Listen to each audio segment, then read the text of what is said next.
Umuntu umwe yitwaje inkoho yarashe abantu 13 ku ishure riri hagati mu Burusiya. Nicyo gitero c'inkoho ca mbere gihitanye abantu benshi icarimwe muri imyaka ya vuba. Abana indwi bapfuye mu gisagara ca Izevesk. Video yarashe yafashwe na telefone yerekana abakozi n'abanyeshuri bahunga, umwe muri bo ava amaraso cane ariko arahunga iyo nyubako. Uyo muntu yitwaje inkoho ari mu myaka 30, akaba yahoze yiga kuri iyo shure. Biravugwa ko yaciye yiyica. Abakora amatohoza berekanye amafoto y'ico bise ikiziga ciwe mu ishure, yambaye agapira kariko ikimenyetso c'abanazi. Umuvugizi wa leta y'Uburusiya Dmitry Peskov yavuze ko Putin yabahojeje. Inkuru y'incamugongo yavuye Ijevsk. Perezida Putin arababajwe cyane n'abantu bapfuye, abana biciwe ku ishuri habereye igitero c'iterabwoba gikozwe n'umuntu ashobora kuba ari uwo mwishirahamwe canke umugwi w'abafashiste ba none. Umukuru w'igihugu arifatanije n'imiryango yabuze abayo, abana baguye muri ako kaga, kandi akaba yifurije gukira abakomerekeye muri ico gitero kitagira ubuntu c'iterabwoba.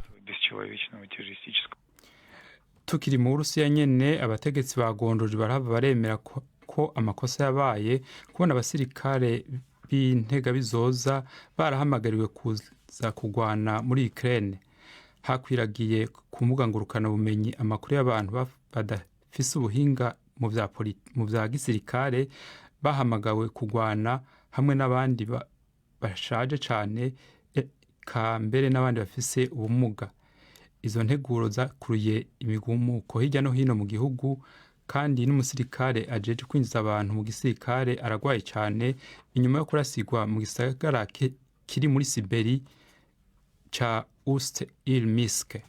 Umuvugizi w'ibiro vy'umukuru w'igihugu Dmitry Peskov ntiyavuze ko hafashwe ingingo yo kugara imbibe Uburusiya buhana n'ibindi bihugu mu ntumbero yo guhagarika abo kwinjizwa mu gisirikare bariko bahungira mu mahanga.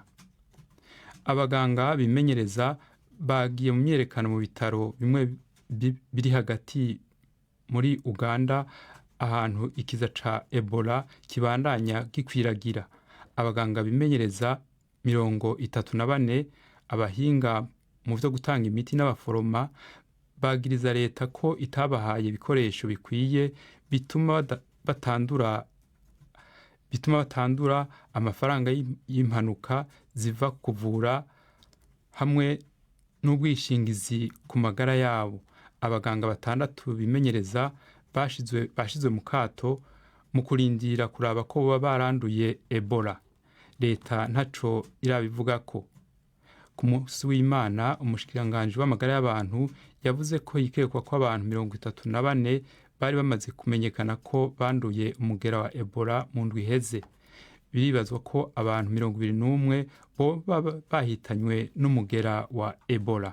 Iyi ni BBC gahuza miryango. Urubanza rw'uwahoze ari umukuru w'inyeshamba muri Centrafrica rwatanguye muri sentare mpuzamakungu mpanavyaha Irahe. Mohamed Said Abdelkani yakanye ivyaha ndwi yagirizwa vyo mu ngwano n'ivyaha vy'iyicarubozo. Yagizwa kuba yarajejwe ibohero mu gisagara ca Bangui mu 2013, aho abafatwa nk'abashigikiye President François Bozize bashikwa bagasinzikarizwa ubuzima. Umushingamanza yavuze ko abanyororo bakubitishwa umugozi bakoresha mu kuyobora ifarasi, kandi bakaswe ibice amatwi yabo hakoreshejwe amapensi. Yabaye sentare ko igihe Said yacunga abanyororo ku munsi mu kubazwa baba baboshwe amaboko n'amaguru inyuma berekana agatuza. Ni inkuru ya Anna Holgan mushikizwa na Yvette Kabatesi. Mohamed Said ashinjwa kuba mu 2013 yarayoboye ikigo cya polisi aho bari bashyigikiye uwahoze ari perezida icyo gihe François Bozize bakorewe iyicarubozo. Ibirego byasomwe mu rukiko byagaragaje ishusho y'ubunyamaswa bw'amarorerwa yakorewe abakristu, abahoze barinda umukuru w'igihugu ndetse n'abakozi ba guverinoma.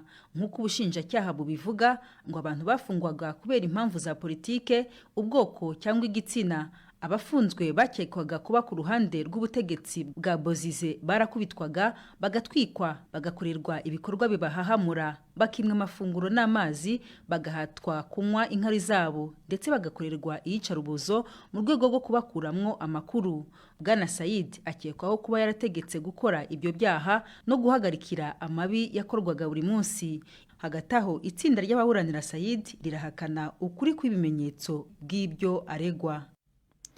Ibikorwa byinshi byo kudandaza be n'amashure igoma muri Republika ya Demokarasi ya Kongo byahagaze inyuma y'uko impirimbanyi zihamagariye abanyagihugu baho kwiyamiza umutekano ubandanya uhungabana. Habaye gukozanya ko hagati y'abari mu myerekano n'abapolisi mu bice bimwe bimwe by'ico gisagara. Ishirahamwe ridaharanira ibibanza vya politiki Ruca ryasavye abanyagihugu guhagarika ibikorwa vyabo mu kiringo c'imisi 2. Ntiritahura igituma igisagara ca Bunagana kibandanya kivugwamwo umutekano muke na cane cane kubera M23 yamaze kuhafata. Izo mpirimbanyi zisaba inteko za ONU zaje kugarukana umutekano muri Kongo gukurwaho hamwe n'ikugwaho ry'ibihe duko intara ya Kivu ya ruguru iri mu ngwano.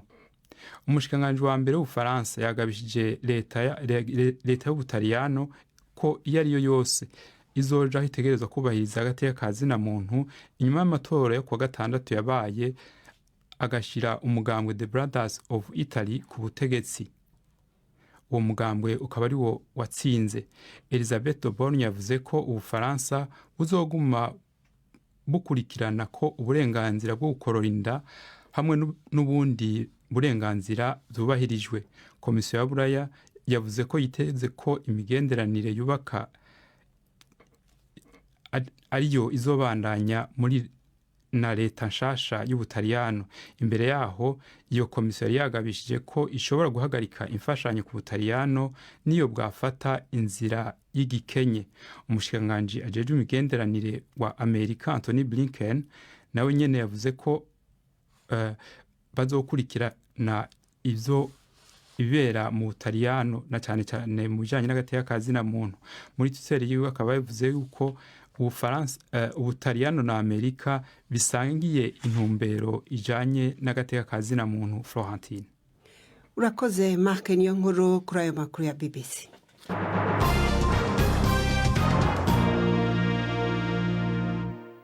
Yaramaze kubibabwira mu kanya Mark yuko muri Republika ya Demokarasi ya Kongo ibikorwa n'amashure mu mujyi wa Goma uno munsi vyari vyugaye biturutse kuko abanyagihugu baho bari bahamagariwe kutaja mu kazi kabo ka misi yose mu kwiyamiriza ingorane y'umutekano muke idahera.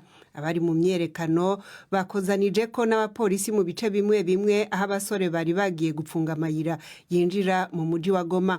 Amashirahamwe amwe ategamiye leta yahamagariye abanyagihugu kutaja mu kazi uno munsi nejo, akavuga yuko bitumvikana impamvu akarere ka Bunagana gashobora kuba kamaze amezi arenga 3 karifatiwe n'abagwanyi ba M23 ubutegetsi bwa gisirikare muri iyo ntara ntibubashe kugira ico bikorako.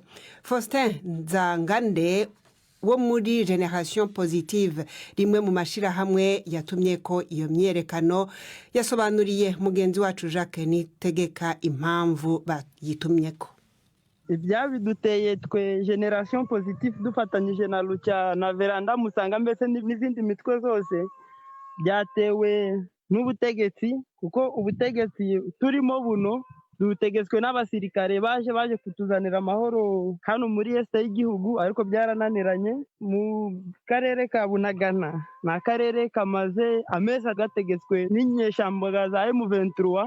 Turgusaba guverinoma yacu ya Kongo yuko ya birindura amaso kuri bara abaturage kara karere mbese kagasubizwa mu burere bumwe bwa Kongo, kandi tugasaba tena yuko Monisco yavano kuko ibyo yaje gukora byarananiwe. None byubahirijwe kuko abenshi nda bucuruzi bwakozwe mu mugi, amashuri ndaho gize, amaduka ndo gafunguwe. Kumvise ko hari insoresore zagiye zifunga imihanda ngo zitera n'amabuye mu mihanda. Ibyo byabaye kubera iki? Ibyo rero byabawe nyuma y'uko ubutegetsi aribwo butegetsi nyine bw'abo basore na societe civile n'ibindi byose bari kurwanya, kuko n'ubutegetsi bwa gisirikare ndari ubutegetsi bw'abaturage. Mu byatumye abo basore kwigaragambya nabo nuko bategekwa n'abaturage bagenzi wabo, ubutegetsi bwa gisirikare ukarangira. Ibyo byatumisha abo basore rero mbere yo kurakara, kuko abasirikare bakimara kubarasaho niho bishize hamwe nabo bafunga umuhanda kugira iyo barabikorera abasirikare ndibaboneho guca n'amamodokari. Ntabwo mushaka ubutegetsi bwa gisirikare, ntabwo mushaka MONUSCO, kandi muzi neza ko aho ngaho nta mutekano uhagije uhari. Murumva ko umutekano nibaramuka bagiye muzawurindirwa na bande? Izo nyeshyamba zo mu mutwe wa M23 zibona ibiryo zikabona intwari hejuru ya MONUSCO. Niyo mpamvu tutayikeneye, kuko abaturage yo bonyine bakeneye kwirindira umutekano babifatanyije na leta yabo ya Kongo. Ariko iyo leta ya Kongo uvuga ntago mushaka ubutegetsi bwa gisirikare yashyize aho ngaho mu ntara ya Kivu ya ruguru. Niyo mpamvu rero tubona ubwo butegetsi bwa gisirikare buri hano nako nta kamaro bufite, kuko ibyabuzanye barananiwe. Ariko bari boherejwe kubera ko leta yabonaga ubutegetsi bwa gisivile bwananiwe. None harajyaho bande? Dushaka rero ubutegetsi busubirwe mu gisivile, abasirikare bacu ba Kongo bareke gutegeka, barinde umutekano, ariko ndibategeke kuko igihugu cya Kongo buno cyegereje amatora. Twumvise ko komiseri mukuru wa polisi akaba n'umukuru w'umujyi wa Goma Kabeya Makosa yohereje amatsinda y'abantu gushishikariza abaturage kujya mu bikorwa byabo nta kibazo. Ibi namwe mwabyumvise byabaye? Byabaye, abasirikare baje yohereza n'abashinzwe renseignement y'igihugu kubwira abaturage baje mu kazi, ariko abaturage babyanze kuko nabo ndabakeneye kubaho mu buryo bwo babayeho. None ibyo bikorwa byo gukozanyaho hagati y'inzego zishinzwe umutekano n'izo nsore zari zafunze umuhanda, hari abakomeretse, byagenze gute? Hari abafashwe? Hari abafashwe, abasore bamwe bafashwe, hariho n'abandi basore babiri bakomeretse mu gitondo ubwo bakuraga abasore mu muhanda, abasirikare b'abapolisi babarasaho, buno bari mu bitaro. Faustin Nzangande wo muri Generation Positive, rimwe mu mashirahamwe yatumye ko iyo myerekano yaganira na mugenzi wacu Jacques Nitegeka. Turekeze muri Uganda, abakozi bimenyereza bo mu bitaro vya Mubende muri Uganda bagiye muri egeregere barega leta kutabaha ibikoresho bikwiye byo kwikingira, bakavuga kandi yuko bataronka akarusho ku mpungenge z'impanuka zishobora kubashikira mu kazi canke ubwishingizi ku magara yabo. Ivyo bitaro biri ku birometero 150 uvuye ku mugwa mukuru Kampala, nivyo biri mu kibanza kinini c'abagwayi bavurirwa ukwabo mu gihe ingwara ya Ebola ikomeza gukwiragira hirya no hino mu gihugu. Inkuru ya Patience Atuhayire mushikirizwa na Ivete Kabatesi. Mwitangazo abimenyereza umwuga bagera kuri 34 barimo abaganga, abahanga mu by'imiti n'abaforomo bavuga ko batazasubira mu kazi kandi ko bifuza kwimurirwa mu yandi mavuriro arimo imikorere yize umutekano. Bivugwa ko abaganga 6 bimenyereza umwuga baba barahuye n'abarwayi ba virisi ya Ebola, ubu bakaba bari mu kato bategereje ibisubizo byo kwa muganga. Abayobozi batangaza ko kugeza ubu abaketsweho icyo cyorezo bagera nibura kuri 36, nubwo bwose bitaremezwa. Bikekwa ko abantu 23 bapfuye baba barazize iyo virisi. Icyorezo cy'ubwoko bwa Ebola bwagaragaye muri Sudani cyatangajwe muri Uganda mu cyumweru gishize. Urupfu rwa mbere rwemejwe n'urw'umusore w'imyaka 24 nawe wari wapfushije abantu 6 bo mu muryango we mu byumweru 2 bya mbere by'uku kwezi kwa 9. Inkingo zihari kugeza ubu ntizishobora gukoreshwa muri Uganda kuko zikora gusa ku bwoko bwa Ebola bwagaragaye muri Kongo bwari bwarazahaje Afrika y'Uburengerazuba hagati y'ibihumbi 2013 n'ibihumbi 2016. Ariko rero umushikiranganje w'amagara y'abantu arahakana yuko hari imyerekano yoba yabaye muri ivyo bitaro vya Mubende aho ikiza ca Ebola kibandanya kurandagata hagati na hagati mu gihugu. Umwe mu bategetsi bo mu bushikiranganje bw'amagara y'abantu akaba yabwiye BBC yuko ata yegeregere namba yabaye.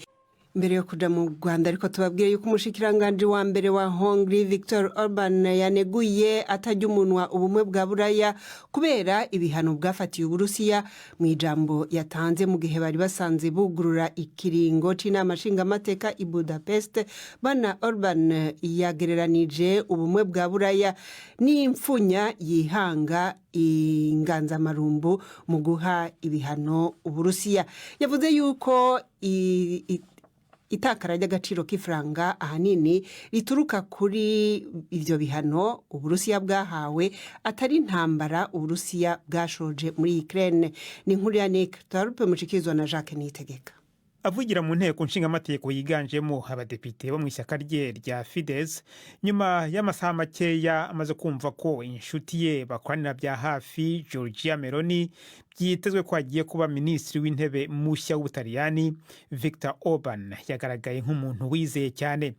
Yabwiye inteko nshingamateko ko intambara hagati ya Ukraine n'Uburusiya yagombye kuba yarafashwe nk'intambara ireba gusa akarere ibihugu bibiri birimo, iyo Uburusiya buba butarafatiwe ibihano byatumye ihinduka intambara y'isi yose ishingiye ku bukungu.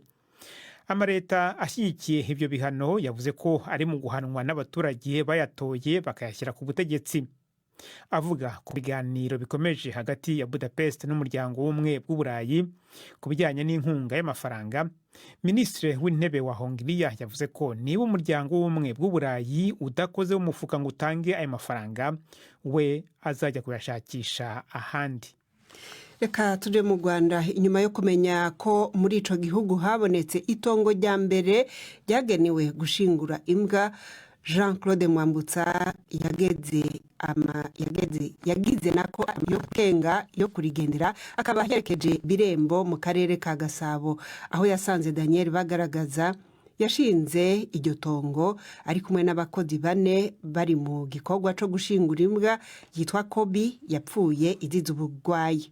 Amaze gukurikirana ico gikorwa cyo gushingura, Mwambutsa yegereye Bagaragaza amusobanurira impamvu amavu n'amavuko y'iryo rimbi rimaze gushingurwamwo imbwa zigera kuri 69 kuva ryashingwa mu mwaka uheze.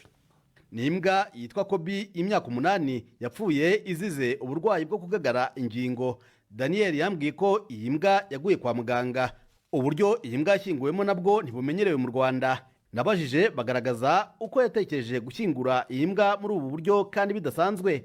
Ntubibone ko ari bidasanzwe. Tugirire neza, dusezere neza ku nshuti y'umuryango, ni inshuti y'umuryango, tumukorere ibyanyuma bishoboka. Ni byiza cyane kumurekeza neza ku mashuka meza. Sandugu nta mpamvu yo kwitererana kuko ni ubuzima bwayo bwa nyuma, mureke ahubwo tuzaye tunayibuka. Kugira ngo Kobi ishingurwe, nyirayo tutashoboye kubona yishyuye amafaranga 30,000 yo kugura imva, atanga ay'ibikoresho byo kwishingura ndetse no kwitwara ku irimbi. Kobi ni imbwa 69 ishinguwe muri iri rimbi kuva ryatangira gukoreshwa mu mwaka ushize. Kugira ngo iri rimbi riboneke byasabye ubwitange budasanzwe kuri Bagaragaza kuko yikoze ku mufuka agasohora miliyoni 17 z'amafaranga y'u Rwanda. Bagaragaza ngo afite impamvu yabimuteye. Mu by'ukuri icyo gitekerezo nakigize ubwo nari maze kwinjira mu mwuga wo kwigisha imbwa hano mu mujyi wa Kigali. Ubwo abanyeshuri nigishije bakagenda bimpangayikisha mu gihe ubuzima bwabo bwo kubaho burangiye, na kwegera ba nyirimbwa, ba nyiritungo, ngasanga bafite ishavu n'agahinda byo kuba babuze inshuti yabo babanaga umunsi ku munsi. Mu by'ukuri warebaga ugasanga hagiye bamujyanye mu mifuko, yagiye bagiye kumujugunya muri za ruhurura, bagiye kumujugunya mu mashyamba. Nibwo gutekereza igitekerezo cyo kuvuga ngo reka nanjye ntekereze ko ibi bintu kubw'amahirwe byaranterereye, bona ubushobozi bwo kugura ubu butaka nshyinguramo izi mbwa. Abaje kumufasha barimo umusore wari utwaye umusaraba, Murengerantwari Gratien. Yambwiye igisobanuro cyawo. Ni ikintu cyo gukora kugira ngo tube tubasha kwibuka izina ry'iriya mbwa yacu tuyisize. Numvaga nanjye byari bimbabaje cyane. Ndavuga ati umusaraba ntawo utwaye ngo mushironze mbasha kuyitandukanya n'izindi, nabangiye nabi. Ariko nkimara kuwushyiraho kuriya numvise mbaye nk'umuntu uruhutse. Mu baje guherekeza iyi mbwa narabutswemo n'umusaza uri mu kigero cy'imyaka 70. Namubajije uko abona ibikorwa na Bagaragaza. Imbwa zarapfaga bakazira mu kucyangaha, umuvu kaza amazi akajya mu migezi epfo bakavoma, igapfira mu muhanda ariko ibi byadushimije cyane kubona habonetse irimbi ry'imbwa nta mikorobe tuzongera guhura nazo bitewe n'ibikoko byapfiraga mu ngo zose. Kugira ngo imbwa ihambwe mu irimbi ryabagaragaza bisaba ko nyirayo abimusaba ndetse akishyura n'ikiguzi cy'irimbi. Hari n'izigongerwa ku mihanda cyangwa izipfira mu ngo bakazijugunya mu bisambu agahamagarwa n'abahisi n'abagenzi. Izi zo ngo azihamba ku bushobozi bwe byo kuziha agaciro no kurengera ibidukikije.